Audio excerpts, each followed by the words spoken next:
하겠습니다. 당신은 하나님의 양입니다. 당신은 하나님의 양입니다. 당신은 하나님의 양입니다. 우리의 말씀의 제목은 선한 목자로 오신 예수님을 소망하라. 선한 목자로 오신 예수님을 소망하라는 제목으로 하나님 말씀 선포하겠습니다. 대련절은 주 예수 그리스도의 오심을 믿음으로 우리가 기다리고 준비하는, 어떻게 보면 정말 설레이는 그런 절기입니다. 대림절은 단순히 기다린 것 그 이상의 의미가 있는데, 어둡고 그런 어떤 악한 세상에 소망의 빛을 비춰주기 위해서 오신 예수 그리스도, 그리고 전쟁으로 전쟁 때문에 평화가 없는 곳에 평화를 주기 위해서, 그리고 믿음이 가득한 곳에 사랑을 주시기 위해서, 쾌락을 즐거워하는 곳에 기쁨을 주시려고 예수님께서 오신 그날을 우리가 깊이 생각하고 묵상하는 그런 절기이죠. 오늘 본문 말씀은 영적 목자들에 대해서 이야기하고 있습니다. 특히 왕, 제사장, 예언자들이 그 당시에 영적 목자들이었습니다.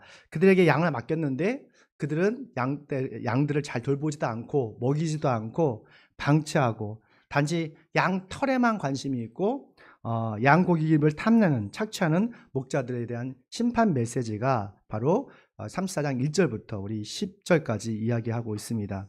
하나님은 이 악한 목자들에게 학대받는 양들을 다시 찾으시고 직접 양떼를 안전하게 돌보시고 지키시고 또 위험한 들짐승으로부터 보호하시겠다고 약속해 주셨습니다. 여기서 말씀 나오니까 하나님이 직접이란 말이 나와요. 내가 사람 목자가 될 것이고 너희들은 나의 양이 된다고 말씀하고 있어요. 우리 31절 말씀 보니까 뭐라죠? 너희는 내 양떼요 내 목장의 양떼다. 너는 사람이요 나는 너희의 하나님이다. 나 주 하나님의 말이다 라는 말입니다. 그러니까 나 주 하나님의 말이란 말이 계속 반복적으로 나오세요. 그 이유가 있습니다. 나는 전능하신 하나님인데 이 모든 약속을 반드시 이루시겠다는 약속입니다. 그런데 주변에 그런 많은 이스라엘 백성들이 그것을 믿지 않고 있었기 때문에 자꾸 이 말씀을 하는 거예요. 너희는 내 양떼가 될 것이고 나는 너의 목자가 된다라고 말씀하시죠. 이 에스겔 예언자가 사역했던 시대가 포로기, 즉 바벨론 포로기 시대 때 살았기 때문에 이런 하나님의 약속을 이해하기가 참 어려웠을 것 같아요. 한치 앞도 내일도 모르는 그런 근심과 두려움에 가득 차 있는 상황에서 하나님이 나의 목자가 되신다고? 우린 그분의 양이 된다고? 우리 안심하라고? 이것이 가능할까? 만약에 믿음이 있다면 이 말씀이 가슴에 와닿겠지만 믿음이 없으면 들리지가 않겠죠. 들을 수가 없겠죠. 근데 전능하신 하나님이 우리의 목자가 되시겠다고 말씀하시고 정말로 창조주 하나님께서 인간이 되셨습니다. 이 에스겔 예언자의 예언 말씀 이후 500년 후에 베들레헴에서 한 아이가 태어났어요. 그분이 누구십니까? 따라합시다. 예수 그리스도. 예수 그리스도예요. 예수님은 하나님의 아들이십니다. 하나님의 형상이시고요. 하나님의 본체십니다. 다시 말하면 예수님은 성자 하나님이세요. 그러면 선 목자로 오신 하나님은 우리에게 어떤 아름다운 사역을 했을까? 그리고 우리는 선한 목자이신 예수님을 믿음을 통해서, 동행함을 통해서 어떠한 풍성한 삶을 살 수 있을까? 우리 말씀을 통해서 함께 살펴보겠습니다. 있습니다. 선한 목자로 오신 하나님은 길을 잃은 양을 찾아와서 돌보신다. 여러분 잠깐 저를 봐주세요. 다시 한번 읽어보겠습니다. 시작. 선한 목자로 오신 하나님은 길을 잃은 양을 찾아서 돌보신다 라옵니다. 그러니까 선한 목자로 오신 예수님께서 길을 잃은 많은 영혼들을 찾아오셔요. 그리고 따스한 사랑의 품으로 안아주세요. 우리가 미련하고 고집스러워서 들풀에 엉켜 있을 때에도, 그런 죽을 고비에 처했을 때도 짜증내지 않으시고 싫어하지 않으시고 선한 목자이신 예수님은 먼저 손을 내미시는 것을 보게 됩니다. 이 11절 말씀이에요. 함께 읽을게요. 참으로 나 주 하나님이 말한다. 내가 나의 양떼를 찾아서 돌봐주겠다. 내가 나의 양떼를 어떻게 한다고요? 찾아서 돌봐주겠다라고 말씀하셨어요. 에스겔 예언자가 살겠던 시대가 바벨론 포로 시대, 노예 시대에 살았죠. 대부분의 하나님의 백성들이 소망이 없었어요. 항상 절망 가운데 있죠. 너무너무 불안하고 너무너무 두려워서 힘들게 살았던 그런 시기예요. 바벨론 제국이 가장 정책을 그래도 아스리아 제국보다 잘했는데 포괄적인 그런 정책을 폈어요. 그러니까 대부분의 문화들을 다 이해하고 그들의 문화들을 다 살려주는 그런 정책을 폈죠. 그런데도 불구하고 바벨론의 그런 사람들은 유대 사람들을 무시했어요. 왜냐하면 나라를 잃었거든요. 우리 일제시대 때 나라를 잃었을 때 얼마나 많은 분들이 힘없게 살았습니까?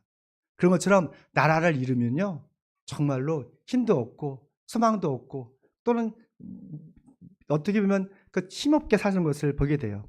바벨론이라는 이 세상 속에서 하나님의 백성들은 아무것도 할 수 없는 그런 무능하고 하찮은 존재로 보일 수밖에 없어요. 그런데 우리 하나님은 그런 소망 없는 사람들을 찾아오신다는 거예요. 방치하지 않으신다는 거예요. 찾아오셔서 자신의 눈동자처럼 귀하게 돌보신다고 말씀하고 있습니다. 이 바벨론은 우리의 영적으로 보면 죄 아래에 있는 거예요. 사람들이 죄 아래에 지배하에 있으면 자유롭지 못해요. 그리고 항상 마음에 뭐가 있어요? 걱정이 많고 두려움이 있어요. 그래서 날마다 하루하루가 견뎌내고 또한 이겨내기가 너무너무 힘든 거예요. 근데 이 선하신 목자이신 하나님께서 우리를 찾아오셔서 구원의 손길을 내밀어 주셨어요. 그리고 우리의 손을 잡아주신 거예요. 우리가 살 수 있는 소망을 주시고 다시 뛸 수 있는 힘과 기력을 주신 것이죠. 이것이 바로 복음이에요. 보니까 우리의 실력과 노력이 아니라 바로 하나님께서 전적으로 주시는 은혜이고 또한 사랑인 것을 보게 됩니다. 그래서 우리는 기독교와 다른 종교의 큰 차이점을 볼 수가 있어요. 다른 종교는 열심히 해야 돼요. 그리고 노력해야 돼요. 그래서 열심히 노력하고 힘써서 주님을 찾고 찾아서 복을 받고 구원을 받을 수 있어요. 우리 부모님들이 예전에는 예수님 믿지 않았어요. 그러면 꼭 우리 자녀들의 축복을 위해서 장독대에 가가지고 떡도 갖다 놓고 절도 하고 기도도 하고 또는 매월마다 조상신이라고 하는 매일 조상신을 섬기고 숭배하고 했어요. 뭐냐면 잘 되기 위해서, 성공하기 위해서. 그러니까 지극정성을 들여야 우리가 복을 받을 수 있고 열심히 해야 구원받을 수 있다는 거예요. 대부분의 종교가 다 그래요. 근데 기독교는 전혀 달라요. 그렇게 하신 하나님께서 죄악된 우리를 찾아오시고 자신의 모든 것을 내어주시면서 희생을 통해서 우리를 용서해 주세요. 그리고 다시 살 수 있는 소망을 주시고 다시 뛸 수 있는 소망의 빛을 비춰주시는 겁니다. 더 놀라운 사실은 창조주 하나님께서 직접 이런 일을 하신다는 거예요. 15절의 말씀 보니까 내가 직접 내 양떼를 먹이고 내가 직접 내 양떼를 눕히겠다라고 말씀하고 있는 거예요.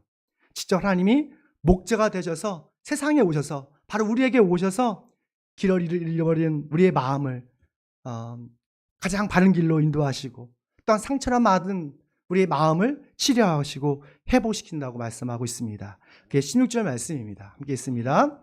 헤매는 것은 찾아오고 길 잃어버린 것으로 도로 데려오며 다리가 부러지고 상한 것은 싸매주며 약한 것을 튼튼하게 만들겠다. 아멘. 사랑하는 성도 여러분, 하나님께서 선한 목자로 여러분에게 찾아오셨습니다. 지금까지 우리가 나그네처럼 길을 잃고 그냥 허송세월을 했다면 오늘 이 시간 주님 앞에서 고백하기 원합니다.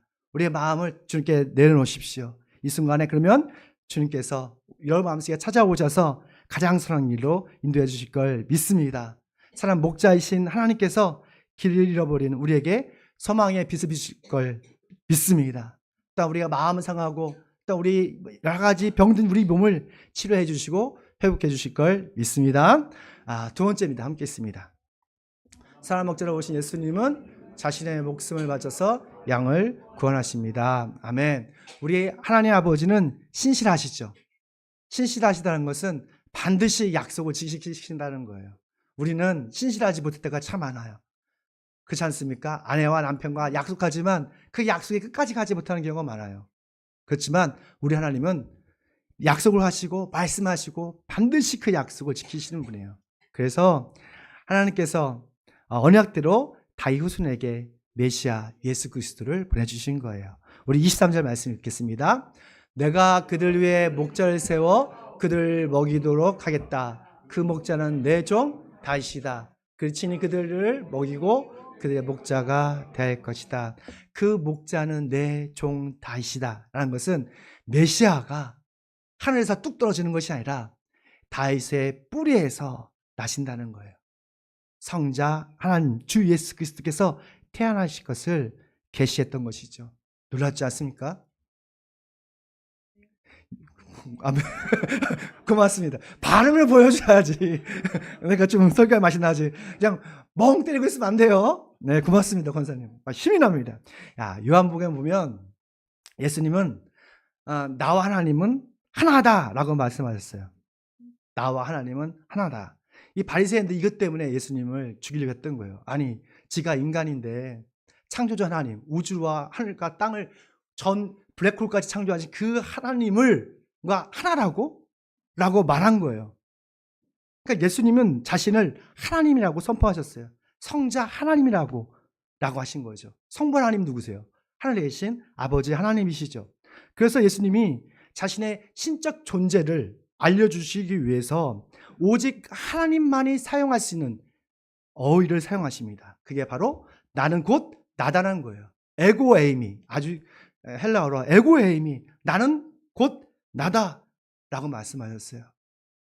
예수님께서 하신 말씀 생각나십니까? 나는 뭐다? 나다. 그 중에서 나는 생명의 빵이다. 그리고 나는 세상의 빛이다. 나는 양의 문이다. 막 찍으세요. 나는 선한 목자다. 나는 부활이요? 그렇다. 나는 길이요 진리요? 나는 포도? 이렇게 하셨어요. 이거는 별거 아닌 것처럼 보이지만 에고에미, 나는 전능하신 하나님이다. 잘 보십시오. 인간이 30대밖에 안 된 예수님이 수많은 유대인들 앞에서 나는 하나님이다. 나는 생명의 빵이다. 난 생명의 부활이다. 이렇게 말씀 선포하셨다니까요. 그러면 우리는 둘 중에서 하나예요. 이 사람이 미쳤거나 정말 하나님의 아들이거나 우리는 그분이 누구라고 믿어요? 하나님의 아들, 성자 하나님이라고 믿습니다. 그 많은 말씀 중에서 하나를 떼온 거예요. 나는 선한 목자다. 오늘 제목을 정한 거죠.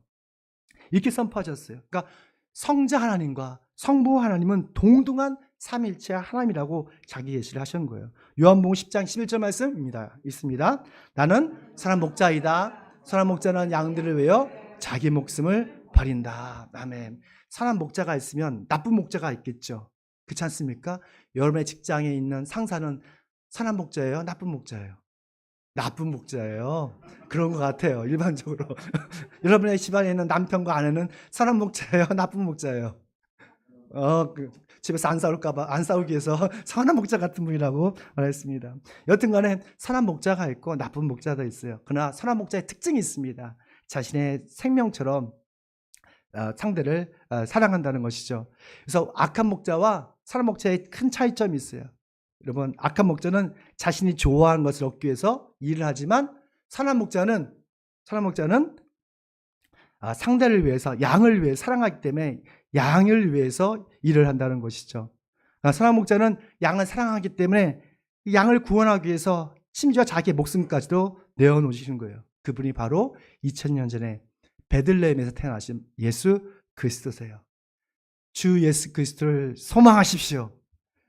주님을 갈망하십시오. 그러면 새 힘을 얻습니다. 뛰어도 지치지 않고 걸어도 피곤치 않는 그런 영적인 기력을 주실 것입니다. 이 말씀은 이사야 예언자를 통해서 하신 말씀이에요. 우리가 선한 목자로 오신 예수님이 세상에 오신 목적이 있습니다. 우리를 억압하고 우리를 힘들게 하고 우리의 것을 뺏어가서 그런 목자가 아니라 바로 우리에게 풍성한 삶을 주기 위해서 자신의 생명까지도 내어주시는 분이에요. 이것이 바로 사랑이죠. 하나님께서 양과 양 사이에 심판하시겠다고 말씀하셨어요. 그러니까 우리가 사회생활을 하다 보면 예수님을 믿는 것 때문에 손해보는 게 참 많습니다. 억울한 일도 많이 당해요. 또 교회 안에서도 인간의 옛 습관이 있기 때문에 서로에게 상처를 주고 어떤 스트레스를 줄 수가 있어요. 근데 분명한 사실은 정의로운 하나님께서 우리의 모든 관계에 있어서 심판하신다는 거예요. 그냥 우리의 마음 오는 대로 심판한 것이 아니라 공의롭고 정의롭게. 그래서 우리 억울함을 다 풀어주신다고 말하고 있습니다. 그래서 하나님을 사모하는 사람은 사람의 시선보다, 사람의 평가보다도 하나님께 시선을 두고 주님의 안에서 자유함을 누린 사람들이에요. 사랑하는 성도 여러분, 우리는 양입니다. 누구의 양이에요? 바로 하나님의 양이에요. 예수님은 우리의 선한 목자이십니다. 선한 목자로 오신 예수님이 우리의 마음에 들어오시도록 오늘 이 시간 간절히 소망하시기를 축원합니다. 그러면 세상에 알 수도 없고 누릴 수도 없는 새 힘을 얻고 또 새 평안을 얻고 또한 새로운 자유를 누릴 걸 믿습니다. 마지막입니다. 함께 있습니다. 선한 목자로 오신 예수님은 큰 영으로 양에게 아멘. 선한 목자로 오신 예수님께서 목적이 있댔죠. 바로 자신의 양들, 우리가 양이잖아요. 그래서 우리에게 풍성한 축복을 주시기 위해서 오셨다고 말하고 있어요. 우리가 선한 목자와 같이 동행하면 푸른 초장과 맑은 물가로 항상 인도하십니다. 왜냐하면 목자는 양들이 건강하고 행복하기 원하기 때문에 그렇습니다. 사실 우리가 세상에서 어떤 반기독교적인 가치와 시스템에 있는 그런 가득한 세상에서 살기가 정말 어려워요. 저도 직장생활을 해봤기 때문에 우리 직장생활 하시는 분들이 얼마나 하나님 말씀대로 살아갈 때 힘들다는 것을 알고 있습니다. 악한 마귀는 이 어떤 기울어진 운동장을 만들어서 어떻게 하면 믿음의 사람들의 그 믿음을, 그 고귀한 믿음을 뺏어갈지, 우리의 관심과 생각을 다 뺏어갈지를 항상 고민하고 있습니다. 심지어 예수님께서도 그걸 아셨어요. 예수님께서도 제자들을 세상에 보내시면서 세상이 얼마나 악한지, 그리고 그 제자들을 보내시면서 너무너무 가슴이 졸였던 것을 보게 돼요. 마태복음 10장 우리 16절 말씀인데요. 함께 있습니다. 낭떼를 일대 가운데 보내는 것과 같다. 그러면 너희는 뱀처럼 슬기롭고 비둘기같이 순진하리라. 아멘. 그러니까 예수님이 보시기에도 제자들을 이렇게 세상 속으로 파송하는 걸 보니까 양을 어리에 보내는 것 같아요. 아주 사나운 이리떼들한테 보내는 느낌이었어요. 너무너무 안타깝고, 그리고 제자들이 저 작은 믿음으로 그리스도의 삶을 살 수 있을까? 제자의 삶을 살 수 있을까? 사회에서, 직장에서 생존할 수 있을까? 믿음을 잃지 않을 수 있을까? 라는 고민을 하셨던 것 같아요. 그러면 어떻게 이러한 영적 전쟁 같은 이런 치열한 사회에서, 직장에서 우리가 생존할 수 있고 형통할 수 있을까? 우리 말씀 그 밑에 있죠. 너희는 뭐라? 뱀같이 슬기롭고 비둘기처럼 순진하라. 이 말씀이 핵심이에요. 솔루션이에요. 기울어진 운동장에서 우리의 고귀한 믿음을 잃지 않는 것은 뱀처럼 슬기롭고 비둘기처럼 순전한 마음이 있어야 돼요. 근데 이게 어떻게 가능해요? 바로 성령 충만을 받아야 가능할 수가 있어요. 우리가 성령을 충만을 받아야 우리가 뱀처럼 슬기롭고 비둘기처럼 순결하게 성결한 삶을 살 수가 있어요. 왜냐하면 성령님은 하나님의 뜻을 아시고 하나님의 깊으신 마음을 우리에게 알려주시기 때문에 그래요. 또한 성령님은 엄청난 능력이 있으세요.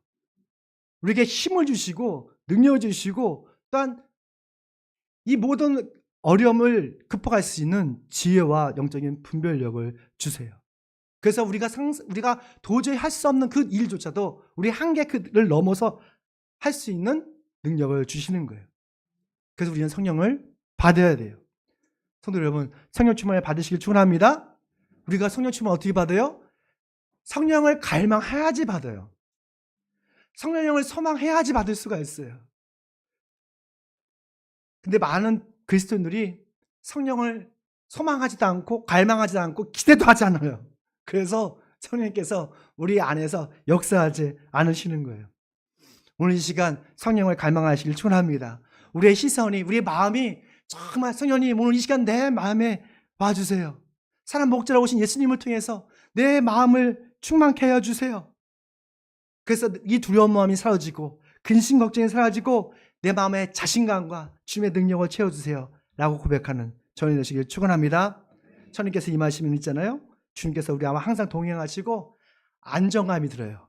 그리고 미래와 운명을 주님께서 책임져 주시는 것을 내가 경험할 수 있고 느낄 수가 있어요. 우리 25절 말씀입니다. 있습니다. 그 땅에 해로운 짐승을 없애버리겠다. 그래야 그들이 광야에서도 평안히 살고 숲속에서도 안심하고 잠들 수 있을 것이다. 아멘. 해로운 짐승들, 여러분을 해코지 하고 여러분을 아프게 하는 그런 짐승들이 무엇이 있습니까? 직장에서, 가정에서 또 여러 가지 문제들이 있잖아요. 영적인 스트레스들, 걱정들, 이 모든 것을 주님께서 뭐 하신다는 거예요? 다 없애버리겠다, 날려버리시겠다 말씀하고 있어요. 조건이 있어요. 우리 안에 성령을 받아야 되는 거예요. 성령께서 우리 안에 예수 그리스도에서 임하실 때 진정한 평화와 그리고 자유를 누릴 수 있다고 말합니다. 구약 성경에 보면 다윗 왕은 죽을 고비를 너무 많은 고비를 넘겼던데요. 그렇지만 그럼에도 불구하고 그 마음속 항상 뭐가 있었냐면 담대함이 있었어요. 주님께서 나와 함께 하신다. 그러면서 그런 죽을 고비를 넘으면서 시편 23편을 쓴 거예요. 23편 4절 말씀 보면 이렇게 말하고 있죠. 내가 비록 죽음의 그늘 골짜기로 다닐지라도 주님께서 나와 함께 계시고 주님의 막대기와 지팡이로 나를 보살펴 주시니 내게는 두려움이 없습니다. 아멘. 이런 평화가 여러분에게 있길 축원합니다. 죽음의 골짜기라도 우리의 모든 사업이 다 망가질지라도 나의 건강이 매일 조금씩 약해지고 병들어갈지라도 난 두려움이 없습니다. 왜냐하면 성령께서 주님께서 나와 함께 하심을 내가 경험하고 있기 때문입니다. 라고 신앙 고백하는 저는 되시길 축원합니다. 성령님께서